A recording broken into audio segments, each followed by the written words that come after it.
Ngayong adlaw mga lods, service nato ning ceramic speed oversize pulley sa customer. Kung gitanggal niya ang sa wala nga side, ako ang tanggalon para sa kids, para matanggal na to ang pulley dako o gamay. Okay, ito ano siyang hugaw na siya. Siyang tanggalan ng iyang cover sa bearing kay para atong mahinloan ng bearing sulod. Ito na siyang sprayan ng panghinlo. Ito siyang hanginan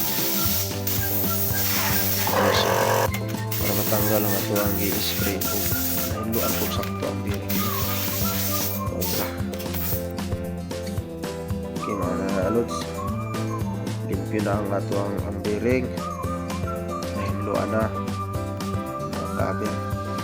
Utangan na to siya og pulley wheel oil. Na siya special na siya sa ceramic speed oil. Kaya wala siya friction oil ang lutang. Umok na yung tuyok. Hindi siya okay.